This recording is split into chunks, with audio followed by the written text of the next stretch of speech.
Welcome in to the Rockies Insider. I'm your host, Patrick Lyons, breaking down the final game of the season. More importantly, Charlie Blackmon's final game after 14 years with the Colorado Rockies, donning those purple pinstripes. And he goes out in absolute fashion, the way that I think most ball players would like to finish their career. But let's talk a little bit first about the weekend series and some of the festivities around the ballpark.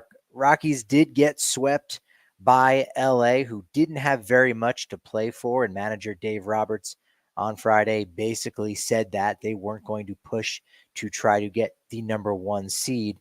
Nevertheless, Dodgers end up winning big on Friday night, big on Sunday as well.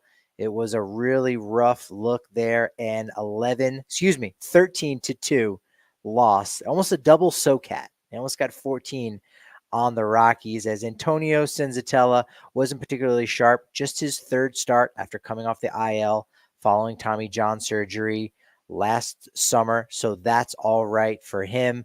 Just couldn't get anybody out in the bullpen. And you did have a couple highlights offensively in Saturday night's game from the Rockies, like Ezequiel Tovar homering for the 26th time of the season.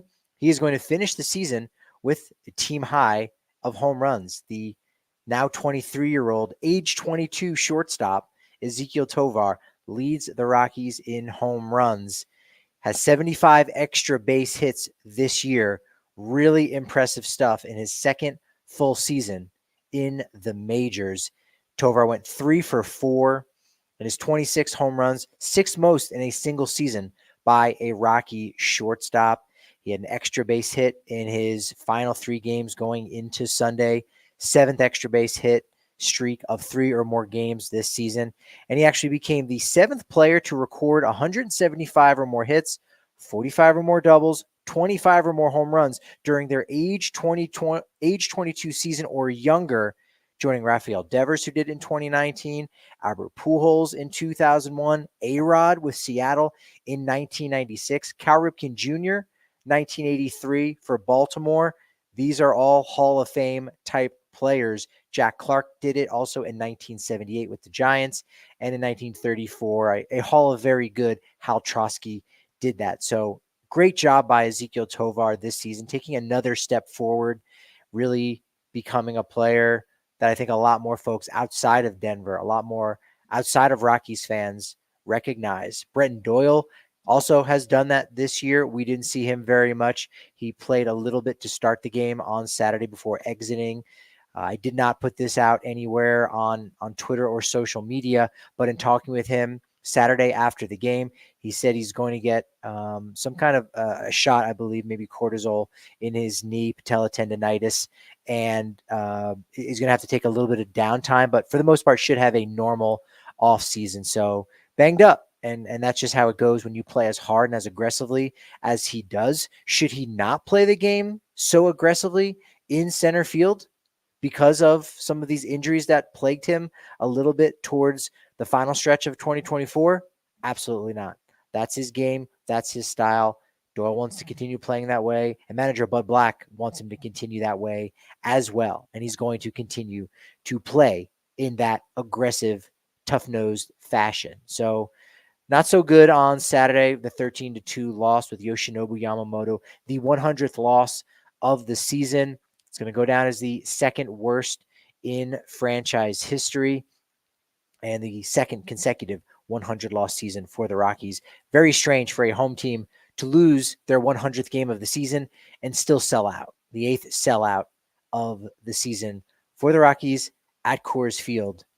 Very odd, very strange, but those are some of the things that happened in Colorado. Ohtani was a little bit more quieter on Saturday than he was on Friday night. Only went 2 for 5, but did extend his hitting streak to 11 games. Eventually got that up to 12 games with one single, 1 for 4 on Sunday's game, and had a chance going into Sunday to win the batting title. But Ryan Feltner prevented that from happening. He was asked that post-game. I'll drop that audio in here if you're listening to it on the podcast, if you're watching live, or you're viewing it on YouTube later on. This is a good reason why you need to make sure you're also downloading the Rockies Insider podcast, because sometimes there are audio only editions of this show that I will do that are not live on YouTube, or I'll drop in some audio from an interview one-on-one that you can only get on the podcast side.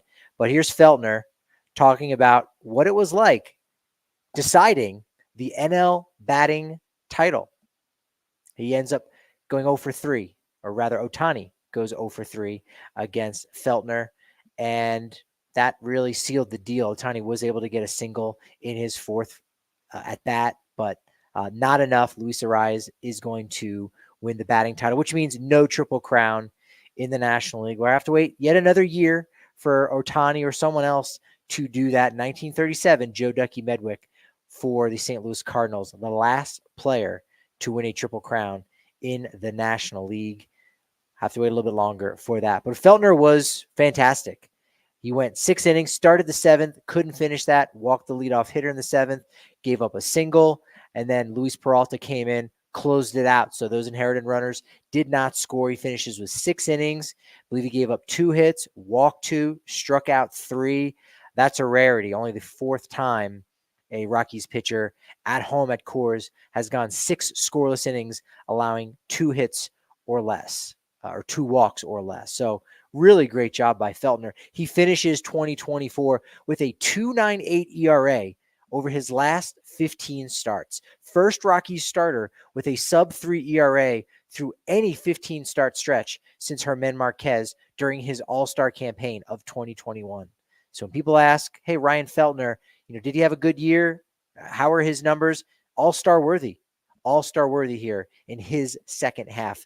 His final 15 starts out of the 30 he made this year. And in fact, since 2014, Feltner joins Marquez 21 and 2018, as well as Kyle Freeland in 2018 and John Gray in 2017 as players with a sub-3 ERA in a 15-start stretch like this to finish their season. So really great stuff. Once he left the game, it did get dicey a little bit for the Rockies bullpen. Now they were leading 1-0 at through much of this game, maybe not much, but through a certain point in this game where you got a mammoth home run. I love that word, and that's a great way to describe Sam Hilliard's home run on what the team refers to as the Hilliard Terrace. Now, I had heard this earlier in the month when some of the players were taking a little bit of a home run derby, and nobody hits the ball farther than Sam Hilliard. It's true. I can remember in 2021, 2022, his final year before he ended up going to Atlanta last year, and watching Sam taking BP, and he hit one so high in the air that it hit the warning track and still bounced over the Bright barrier. So think of a ground rule double, not over the Green Monster, but over the Bright barrier. Like, you got to hit up there really high. And so Hilliard hits those tanks, and he got it up there. I think it was estimated at 476, but no one believes that. No one believes that it only went 476 because he hit it onto the concourse of the rooftop. The ball just kept going and going, and it seemed as if when it crossed the plane of right field, it was still going up. Like, that's how hard he hit this ball. 476, the farthest home run for a Rocky dinger this season, 4th longest in the majors, tied with a Shohei Ohtani homer, and longest by a Rocky since Nolan Jones hit one, 483 last June. So Sam Hilliard finishes his season with an 800-plus OPS, second on the team to only Jacob Stallings. Really good year for him. He's still arbitration eligible, so he's going to make a little bit more money next year, not a ton. Are the Rockies going to keep both Cave and Sam Hilliard as they both really fill that same role? Sam Hilliard's more of a lifelong Rocky. Jay Cave is a vibrant veteran that has seen some postseason runs, has been on some really winning teams. Could they end up keeping both of them? I think that's a possibility. They've got a lot of young outfielders right now on the verge of breaking out in AA and in AAA. So it doesn't mean that both Hilliard and Cave would stick around for the entirety of the season, but maybe you go into spring training with both those guys. We'll have plenty of time this offseason to break that down. But Hilliard, really impressive since he got called up earlier on in the summer. Good game. Unfortunately, like I said, the bullpen was not able to keep it going. They had that 1-0 lead. Feltner had a one-hitter going for a while until he finally gave up that second hit in the seventh. As I said, Peralta shut it down in the seventh. Vodnik came in. He allowed a leadoff homer to Chris Taylor in the eighth. He got one out. Then he allowed consecutive singles, at which point Buddy called on Seth Halverson again against the Dodgers after we saw what happened at Dodger Stadium on Sunday. Now, I say this as being factual. No opinion in this. But Saturday, Halverson comes in, gets the save against the Dodgers in Dodger Stadium in enemy territory. And then on Sunday, tries to go back again. And over the course of 7 pitches, gives up a game-tying homer to Ohtani and the game ending, the walk-off home run to Mookie Betts. I talked with Halverson about this. You'll hear some of that audio coming up here this week about just shaking that and the fact that, yeah, he blew a save, right? He blew that save on Sunday at Dodger Stadium, but it was against 2 Hall of Fame players, 2 elite players like Ohtani and Mookie Betts. That's just how it goes. That being said, if I'm Bud Black, would I have called on Seth Halverson out for a 5-out save against the same Los Angeles Dodgers? Absolutely. Yes, it didn't work. It did not work for Halverson and the Rockies today in game 162, their 101st loss of the season, but I would have done the exact same things given the options that were at Bud Black's disposal. So he goes to Seth Halverson to try to get the final 5 outs, and with a runner on first and second, the team, the pairing, I don't know who to exactly put it on. That didn't get discussed in the post game, but Halverson and catcher Drew Romo allow a double steal. The runners advance to second and third, and then Seth Halverson, unfortunately, his cleat catches on the mound. We actually saw Michael Kopech do that 1 inning later, but because his cleat caught, he did not throw the pitch, and it was a balk. And the winning run, the go-ahead run, comes across in the eighth. Dodgers take a 2-1 lead, and the Rockies, unfortunately, cannot respond, and they lose that game. Quick 1-2-3 inning in the top of the ninth for Halverson. So, sure, yeah, another blown opportunity there. Vodnik takes the loss, but nevertheless, you got to really like what you saw from Seth Halverson here in the final month of the season. They definitely have something. Talking to Buddy pregame, he said, we do need to bring in some more veterans for this bullpen. Probably even a veteran closer. There's not a ton available out there right now on the free agent market. I think Tanner Scott might be amongst the best. And even then, you're not going to really throw Wade Davis type money out at a guy like Tanner Scott. So they're going to have to be creative and maybe make a trade. Again, all of this is going to be fodder for this offseason. So make sure you are still checking in with the Rockies Insider channel and subscribed and listening and rating and reviewing the Rockies Insider podcast on top of that. So unfortunate loss here on the final game of the season, Charlie Blackmon's final game. Ohtani extends his hit streak to 12 games. And, you know, what more is there to say? 36 consecutive stolen base without getting caught, 2 shy of the franchise record. Davey Lopes had 38 in 1975. Finishes the month of September with 10 homers and 16 stolen bases. Only the 3rd time a big leaguer has had 10-plus homers and 15-plus stolen bases in a calendar month. The others, Carlos Beltran in August of 2004, right? He was the guy who had both power and speed. And the other, Shohei Ohtani from last month, August of 2024. That's crazy. His 42 hits this month are the most in a single calendar month for him.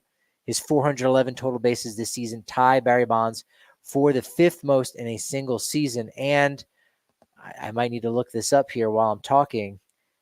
Ohtani entered the game with 99 extra base hits, and he didn't get an extra base hit today. So he is going to ultimately fall short of that.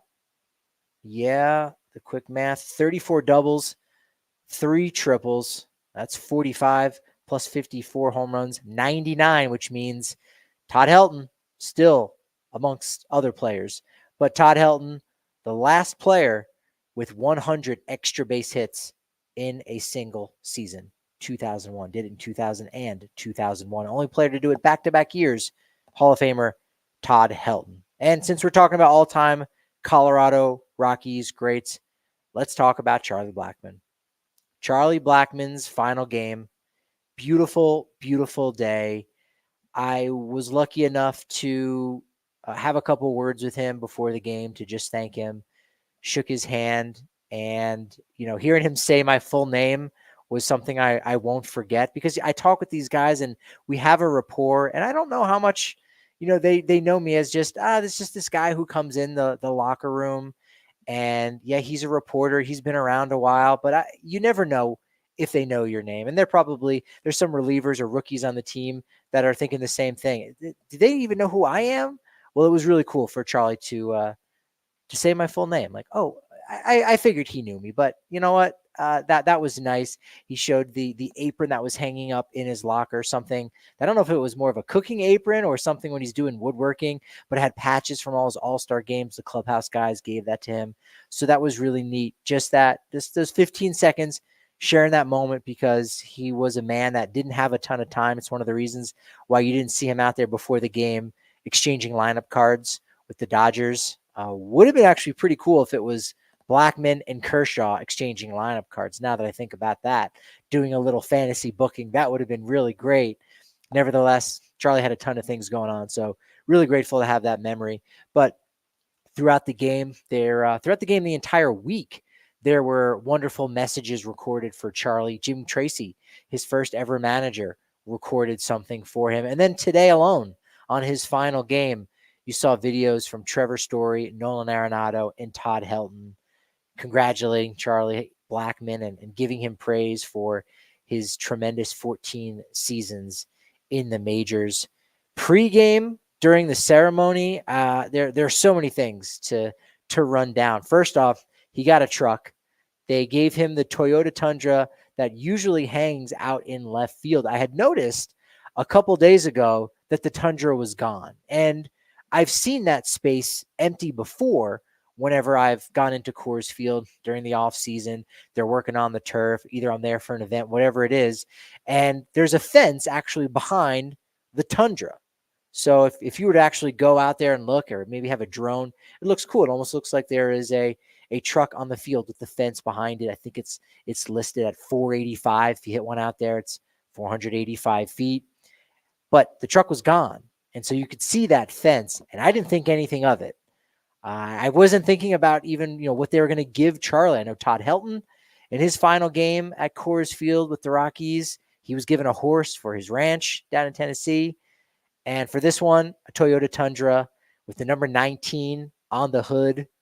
Charlie didn't even realize that the 19 was on the hood. So many things were happening that he was just there. Took some photos with his son sitting on the hood. Didn't even sit in the Toyota Tundra yet. So he was very happy to get the little upgrade, and he had a wonderful smile on his face. That clip is over on Twitter. I'll have to put that up, of course, here on the Rockies Insider channel as well. After that, he said a couple words. Was kind of hard to hear in the stadium. I imagine if you go out and see some clips, you'll actually see the words that he shared. Very, very praiseworthy of the city of Denver and Rockies fans, how much love and support they've given him over the years. A decade plus, nearly a decade and a half, Rockies fans have been cheering for Charlie Blackmon. Can you even go back to 2008, the year he was drafted?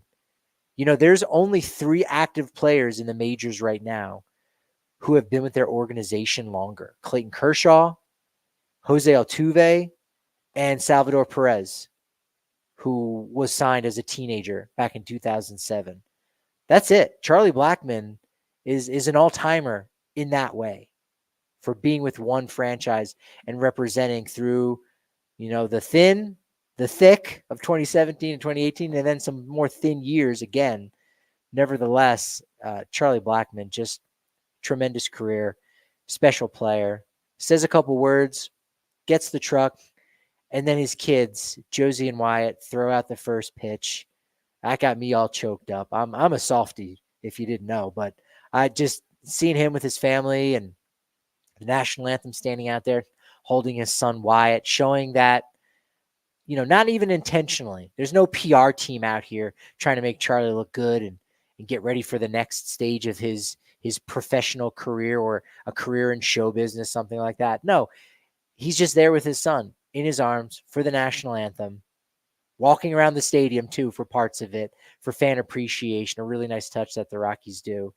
But that transition from being a player to being a dad, finally really getting a chance to focus and lock in on being a dad and being a husband as well. So just a beautiful day at the ballpark leading up to everything. And again, talking with Buddy pregame, he had a good line that talking with Charlie about how they were going to do this, how they were going to handle this week, handle the final game. And Charlie had, the final say on all of these things. And so, he turned down the lineup card exchange. I haven't started now. I haven't done it yet. So why start now? Don't want to hurt that streak. So we might have to wait for Charlie Blackmon to exchange lineup cards when he's a coach, because he's going to be a coach, whether it's officially, on the roster as a manager or hitting coach or bench coach, or unofficially, because everything that everyone's been saying this past week is that Charlie will be back in some capacity at spring training, helping out some of the youngsters. So it'll be exciting to see what his next step is with this organization. But it sounds like almost immediately in February, down in Scottsdale, Salt River Fields, Charlie Blackmon is going to be there. So you're going to miss him. You're going to miss him playing, but he's going to be back. So that's wonderful news to hear. But Buddy talking pregame about Charlie dictating how this would go. Didn't want to do the lineup card. Also said that, when asked, or when told, Charlie, you just like for Story, Charlie Blackmon said, and here we go, which he's been doing for quite some time before the guys run out to the dugout. And here we go. Trevor Story went out for his final game in 2021, and no one else took the field with him. That was Charlie's doing. Well, Charlie, hey, you got to expect the same is going to happen for you after 14 years in Denver. So, and here we go. Ran out there, took his spot in center field, starting in center field, batting leadoff for the first time since 2018. In fact, first time since the 2018 National League Division Series against the Brewers right here at Coors Field. Tip of the cap to the Blake Street Banner for going back and finding out the official last time he hit leadoff and played center field. So he takes the stage in center field, and before the game, Buddy said that Charlie was like, okay, that's fine. I'll take the field for a little while, but ultimately, how long do I got to be out there by myself? This is a weird thing. So that was a funny line that Charlie had about being out there by himself. But the plan was that he would be removed from the game, which is typically how it goes down, especially when you're at home.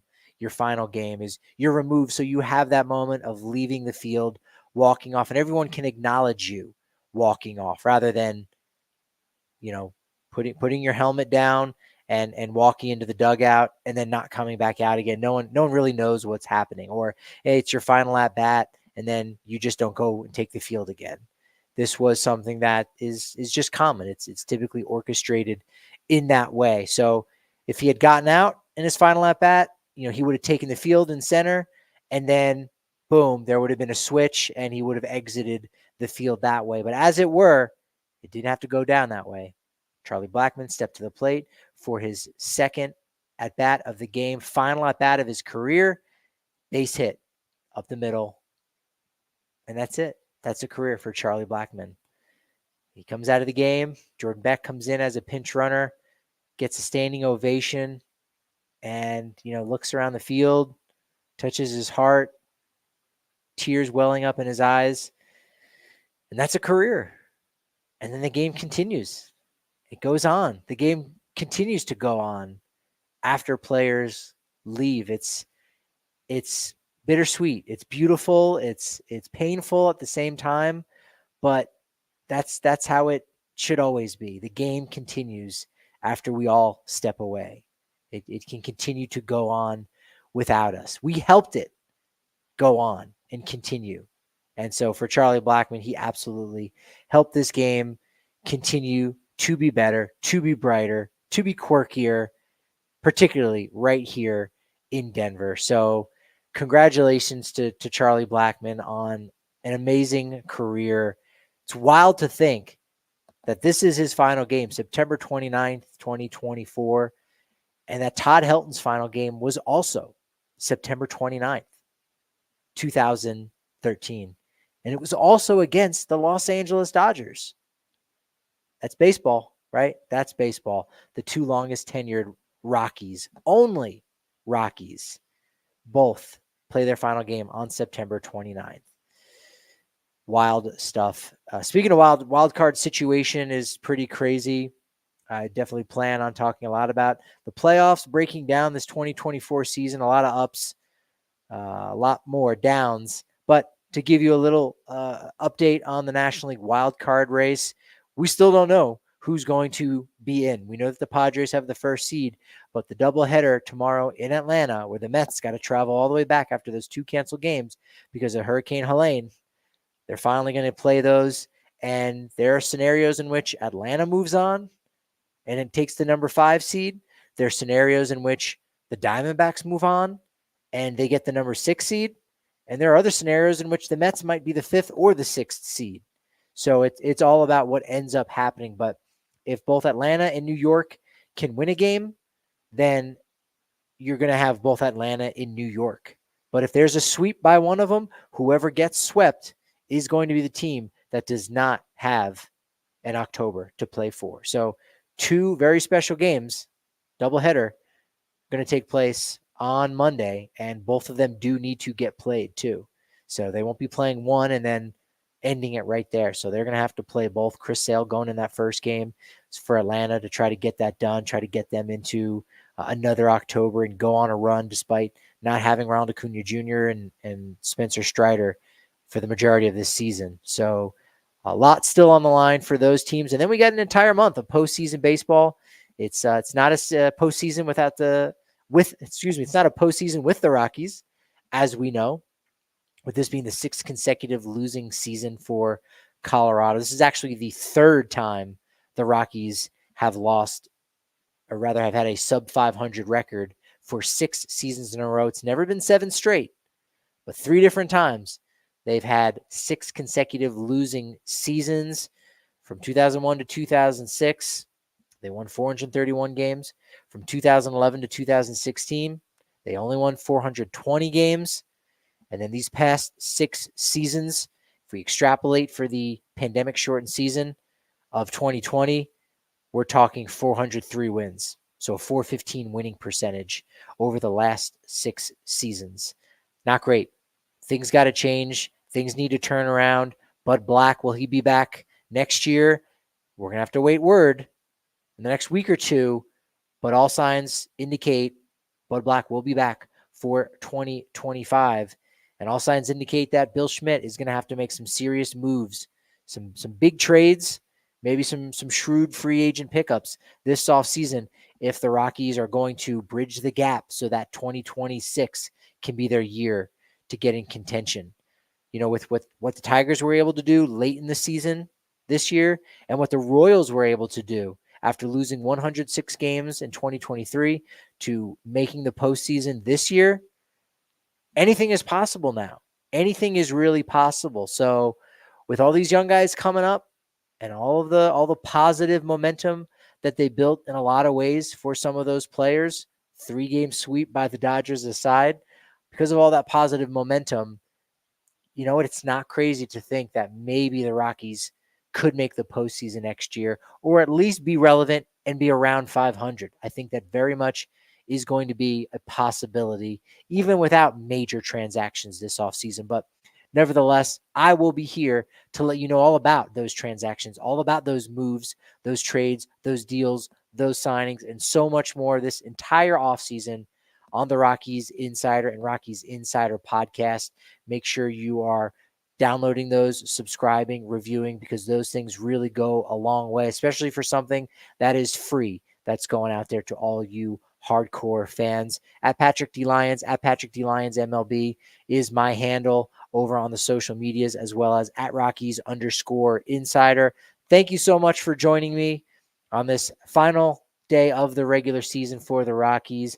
I really appreciate this momentum from the bottom of my heart. Thank you for everyone who has supported me for the entire 2 months, just baseball. The folks over at Blake Street Banter, Aaron and Lewis as well, and so many folks just in the Denver media community, an outpouring of love and appreciation for this new endeavor for me. So thank you so much for that momentum. But as I like to say, that momentum, frankly, it's only as good as my next show.